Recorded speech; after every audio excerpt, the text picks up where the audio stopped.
Hello everyone, welcome back to my channel. সবাই কেমন আছেন? আশা করছি সবাই অনেক ভালো আছেন। আমিও ভালো আছি। আজকে তৈরি করে দেখাবো পালং শাক দিয়ে মজার একটি পাকোড়া রেসিপি। খুবই সহজ আর ঝটপট তৈরি করা যায়, যে কোনো সময় বানিয়ে খেতে পারেন। তো চলুন চটজলদি এই রেসিপিটা দেখে ফেলি।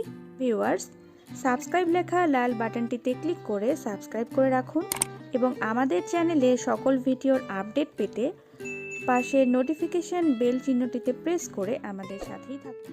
সবার প্রথমে শাকগুলো খুব ভালো করে ধুয়ে নিয়ে জল ঝরিয়ে রেখেছি। এবার শাকগুলোকে কেটে নিতে হবে। একটু ছোট ছোট সাইজ করে আমি শাকগুলোকে কিন্তু কেটে নিয়েছি। শাকগুলোকে একটা বোলের মধ্যে তুলে নিচ্ছি। পালং শাকের পাকোড়া তৈরি করার জন্য পালং শাকের মধ্যে অ্যাড করছি 3টার মতো কেটে রাখা পেঁয়াজ কুচি, 4-5টা মরিচ কুচি, দিয়ে দিচ্ছি হাফ বাটি পরিমাণ ধনেপাতা কুচি, স্বাদ মতো লবণ, দিয়ে দিচ্ছি পরিমাণ মতো হলুদ। এবার সবগুলো উপকরণ একত্রে খুব ভালো মতো মেখে নিতে হবে।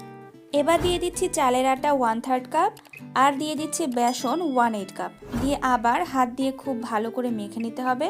আমি কোনো রকম জলের ব্যবহার করছি না, তাই এটা একটু আঠালো, তবে শাক থেকে যে জলটা বের হবে সেই জলটা দিয়ে কিন্তু খুব ভালো মতো মেখে নেওয়া হয়ে যাবে। এবার একটা চামচ বা হাত দিয়েই পাকোড়াগুলোকে তেলের মধ্যে দিয়ে দিয়েছি। তেল মোটামুটি একটু গরম হলে পাকোড়াগুলো দিয়ে দিতে হবে। আর এখন পাকোড়াগুলো আমি ভেজে নিচ্ছি, একটা একটা করে উল্টে দিচ্ছি। পাকোড়াগুলো যখন একদম লালচে হয়ে যাবে তখন কিন্তু ওগুলো ভেজে নেওয়া হয়ে গেছে। এবার পাকোড়াগুলো তুলে নিতে হবে। যেহেতু চালের আটাটার পরিমাণটা বেশি, তাই এই পাকোড়াগুলো খুবই মচমচে হবে আর খেতে কিন্তু দারুণ হবে। যারা এখনও এই পালং শাকের পাকোড়াটা ট্রাই করেননি তারা আজকেই ট্রাই করতে পারেন।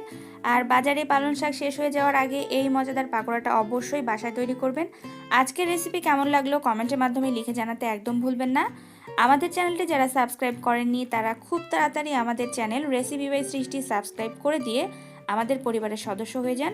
মচমচে এই পালং শাকের পাকোড়ার মতো আরও মজাদার সব রেসিপি পেতে হলে অবশ্যই রেসিপি বাই সৃষ্টির সাথেই থাকতে হবে। সবাইকে অনেক ধন্যবাদ আজকের এই ভিডিওটি এতক্ষণ ধরে দেখার জন্য। সবাই ভালো থাকবেন, সুস্থ থাকবেন। দেখা হচ্ছে আগামীতে নতুন কোনো রেসিপি নিয়ে।